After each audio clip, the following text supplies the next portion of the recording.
আমি ইন্ডিয়াতে দেখেছি ব্লকের বাড়িঘর, নেপালে দেখেছি, দুবাইতে দেখেছি, সৌদিতে দেখেছি, কয়েকটা দেশে আমি ঘুরেছি, দেখছি যে এই ব্লকের বাড়িঘর স্থাপনা সব ব্লক দিয়েই হচ্ছে। আজ থেকে 50 বছর আগে চীনে কোনো ভাটা নেই, সব ব্লকের প্রযুক্তি। বিশ্ব আসছে প্রযুক্তির মাধ্যমে, আমরা এই প্রযুক্তিটাকে ছড়িয়ে দিব। ব্লকের মাধ্যমে অনেক সাশ্রয়, এইটা দিয়ে আমি অনেক ইটের আঁকা বাঁকা থাকে, প্রোডাকশন কম, স্থায়িত্ব কম, ওয়েট বেশি। এই ব্লক দিয়ে বাড়িঘর করলে, গুডাউন করলে ওয়েটটা কম হবে। তারপর আরেকটা বিষয় হলো প্লাস্টার করতে হবে না, সিমেন্ট অনেক কম লাগতেছে। আমি এই জন্য এই প্রযুক্তিটা আমি এলাকায় নিয়ে আসছি। আপনারা দেখতে পাচ্ছেন আমার পেছনে যে স্থাপনাটি তৈরি হচ্ছে, এটি মূলত ইট দিয়ে তৈরি হচ্ছে না। আপনারা সকলে জানেন যে পরিবেশ বান্ধব ইটে ভাটা কোথাও নেই। ইটে ভাটা সরকার ইতিমধ্যে অনেকগুলো ব্যান করে দিয়েছে। এই ইটে ভাটার কারণে আমাদের পরিবেশ হচ্ছে বিপন্ন, কার্বন ডাইঅক্সাইডের কারণে আমাদের শ্বাসকষ্ট হচ্ছে, সব মিলিয়ে পরিবেশের এক কথায় বিপর্যস্ত অবস্থা এই ইটে ভাটার কারণে। তো আমার এক ভাই, এই অঞ্চলের এক ভাই, নাম মোহাম্মদ সুলাইমান আলী, উনি কি করেছেন দেখতে পাচ্ছেন আমার পিছনে, এক ধরনের বিশেষ ব্লক, যেটি পরিবেশ বান্ধব ব্লক বলা হয়। এই ব্লক দিয়ে উনি বিশাল একটি কর্মযজ্ঞ করছেন। এটি একটি মূলত কি হবে, বিশাল একটি গোডাউন হবে, এবং এই গোডাউনে কৃষি পণ্য উনি রাখবেন, যে পণ্য হচ্ছে ভুট্টা, ধান, গম, পাট সহ বিভিন্ন ধরনের কৃষি পণ্য উনি রাখবেন, যেটা কৃষি বাজারকে সমৃদ্ধ করবে। এবং এই বাজার সমৃদ্ধ করার পাশাপাশি উনি নিজেই লাভবান হবেন এবং অন্যান্য কৃষক ভাইদেরকেও উনি লাভবান করবেন। এই যে স্থাপনাগুলো দেখতে পাচ্ছেন আপনারা, বহুতল বিশিষ্ট একটি ভবন হবে এখানে। এই যে কি বলে এটা, পরিবেশ বান্ধব যে ব্লক, উনি কিভাবে এই প্রস্তুতগুলো করতেছেন এবং কোথেকে মালগুলো উনি আনলেন, আমরা তার কাছ থেকে শুনবো এবং এই বিস্তারিত আপনাদের জানাবো। যারা রাজমিস্ত্রি কাজ করেন তারা মূলত ইট দিয়ে কাজ করে থাকেন। তো আমরা এই মুহূর্তে এক রাজমিস্ত্রির ভাইয়ের সাথে কথা বলবো যে উনি আসলে ইটের পাশাপাশি এই পরিবেশ বান্ধব যে ব্লক আছে, এই ব্লক দিয়ে উনি কাজ করতে কিরকম স্বাচ্ছন্দ্য বোধ করেন, তার কি প্রতিক্রিয়া আমরা তার মুখ থেকে শুনবো। আপনি এর আগে কাজ করতেন ইট দিয়ে, তারপরে নতুন একটি পরিবেশ বান্ধব এই ব্লক আসার পরে আপনি যে কাজ করতেছেন, তো আগের কাজ করার যে অনুভূতি আর এখনকার যে অনুভূতি কেমন? এখন কাজ করার মনে করেন যে ব্লক দিয়ে কাজ করতেছি না, সিমেন্ট খরচ কম হচ্ছে, বা কাজ করারও খুব সুবিধা হচ্ছে না? হ্যাঁ, গাঁথনিও আগাচ্ছে। তার মানে আগের চাইতে আপনি বেশ হ্যাঁ আরাম পাচ্ছেন এখন কাজ করে। আর কি কাজ। এতে কি সিমেন্ট কম লাগে? হ্যাঁ, সিমেন্ট কম লাগে, প্লাস্টার করতে হবে না। প্লাস্টার করতে হবে না।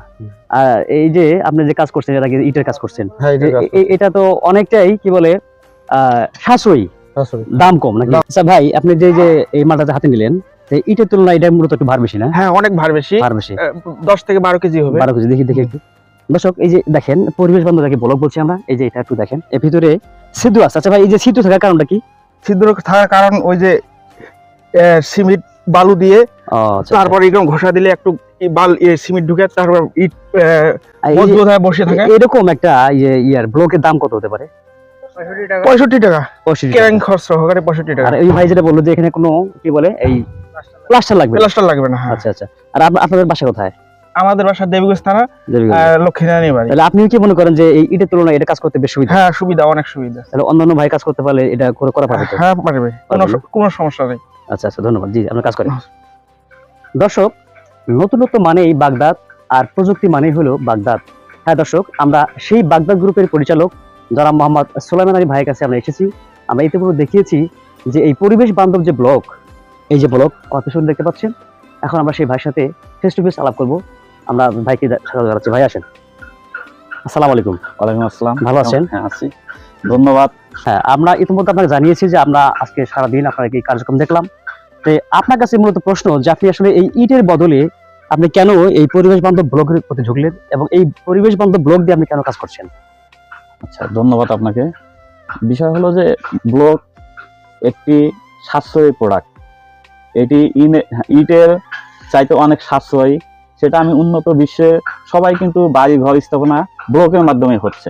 আমি ইন্ডিয়াতে দেখেছি ব্লকের বাড়ি ঘর, নেপালে দেখেছি, দুবাইতে দেখেছি, সৌদিতে দেখেছি, কয়েকটা দেশে আমি ঘুরেছি, দেখছি যে এই ব্লকের বাড়ি ঘর স্থাপনা সব ব্লক দিয়েই হচ্ছে।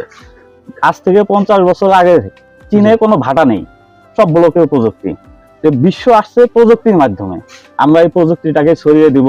ব্লকের মাধ্যমে অনেক সাশ্রয়, এইটা দিয়ে আমি অনেক ইটের আঁকা বাঁকা থাকে, প্রোডাকশন কম, স্থায়িত্ব কম, ওয়েট বেশি। এই ব্লক দিয়ে বাড়িঘর করলে, গুডাউন করলে ওয়েটটা কম হবে। তারপর আরেকটা বিষয় হলো প্লাস্টার করতে হবে না, সিমেন্ট অনেক কম লাগতেছে। আমি এই জন্য এই প্রযুক্তিটা আমি এলাকায় নিয়ে আসছি। দেখি কি হয় ইনশাল্লাহ। আশা করি আমার মিস্ত্রিরাও খুব স্বাচ্ছন্দ্যে কাজ জি, করতেছে, জি, দেখলাম। আর এটা আমি সাড়া পাচ্ছি ব্যাপক। এটাকে আমি মডেল হিসাবে নিতে চাই। আর একটা বিষয় হলো যে আমার বিজনেসের পরবর্তী থিম চিন্তা যদি করি, আমি ব্লকের একটা এলাকায় ফ্যাক্টরি করব, এটা আমার স্বপ্ন আছে যে আমি এই ব্লকের ফ্যাক্টরিটা করবো। যেহেতু সরকার 2025 সালের মধ্যেই এই ইটের ব্যবহার বন্ধ করে দিবে, ইটের ব্লকে নিয়ে আসবে, সিমেন্টের ব্লকের ইট আসবে, সেই জন্য আমি চেষ্টা করতেছি খুব শীঘ্রই একটা ব্লকের ফ্যাক্টরি করব। আচ্ছা, তো আপনি একটা কথা বলেন যে এই ইটের তুলনায় এটা কি দামটা কি বেশি না কম? হ্যাঁ, একটু কম আছে, দামটা একটু কম।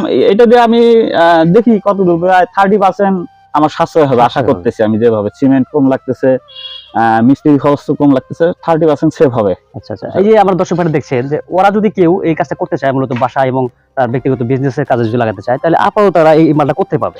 এটা স্থানীয় অদূরে আপনার ঠাকুরগাঁতেও পাওয়া যাচ্ছে, এখানে কয়েকটা ফ্যাক্টরি হয়েছে, রানী বন্দরে আছে অনেক জায়গাতে ফ্যাক্টরি হয়ে গেছে, এইখান থেকে নিতে পারবে। আমি রানী বন্দর থেকে নিয়ে আসছি। আসলে এই সরকার এই মুহূর্তে কিন্তু পরিবেশের উপর বেশ গুরুত্ব দিচ্ছে। তো এই মুহূর্তে এই সঠিক একটা পরামর্শ মানে ভাই নিয়েছেন যে আসলে এই যে পরিবেশ বান্ধব যে আমাদের কি ব্লকটা, এটা মূলত ফুল নামটা কি এটার? এটা হলো ব্লক বলে, হলো ব্লক। হলো ব্লক। আচ্ছা দর্শক, এটা কিন্তু আমাদের এই যে ইউনিয়নে বলেন বা এই আশপাশের অঞ্চলে কিন্তু নাই, এটা কিন্তু প্রথম। এই ভাইকে দেখে আপনারা যারা আছেন বা আমরা যারা আছি উদ্যোগ গ্রহণ করবো, উদ্যোক্তা হব এবং পাশাপাশি অন্যকে আমরা উৎসাহিত করবো এই বিষয়ে। তো আরেকটা প্রশ্ন হলো যে আপনি যে এই যে বিজনেস জগতের একটা পথিকৃত ধরা চলে তরুণদের বা যুবকদের যেটাই বলি না কেন, তা আপনি যে এটা করবেন, এটা করলে অবশ্যই এখানে কিছু আমাদের যারা বেকার যারা আছে এরা অবশ্যই সেখানে জায়গা পাবে। অবশ্যই এখানে একটা ইন্ডাস্ট্রি চলে, অনেক বেকার যুবকদের কর্মসংস্থান হবে, অনেক শ্রমিক এখানে কাজ করতে পারবে। আমার এই থিম থেকে আমি আমার নিজের গ্রামে বেকার যুবকদের, যেমন আমি আমার পাশে কিন্তু একটা এলাকার হতদরিদ্র মহিলাদের কর্মসংস্থান একটা জায়গা করেছি। তারা এখানে কাজ করতেছে, 150 মহিলারা কাজ করতেছে, তারা অনেকটাই স্বাবলম্বী হয়ে গেছে অলরেডি। এটা 2 বছর থেকে চলতেছে। পাশাপাশি আমার বেকার যুবক ভাইদের জন্য একটা চিন্তা আছে, দেখি আমি এখানে একটা ভালো ইন্ডাস্ট্রি যদি করতে পারি, আশা করি সকলের সহযোগিতা পেলে আমি এটাকে অনেক উচ্চতায় নিয়ে যাবো ইনশাআল্লাহ।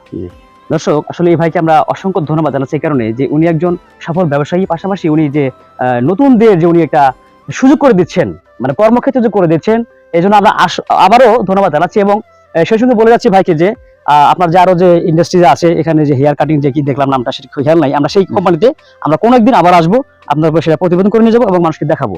দর্শক, আমরা এখান থেকে আমরা বিদায় নিব এবং ভাইকে আবার ধন্যবাদ জানাচ্ছি যে আপনি পরিবেশ বান্ধব একজন মানুষ, একজন সফল একজন ব্যবসায়ী এবং সফল একজন উদ্যোক্তা, এবং আরো উদ্যোক্তা হন আপনি এবং আরো সফল হন, সেই ধন্যবাদ জানাচ্ছি এবং দর্শকদের ধন্যবাদ দিয়ে বিদায় নিচ্ছি। আসসালামু আলাইকুম ওয়া রাহমাতুল্লাহি ওয়া বারাকাতুহু।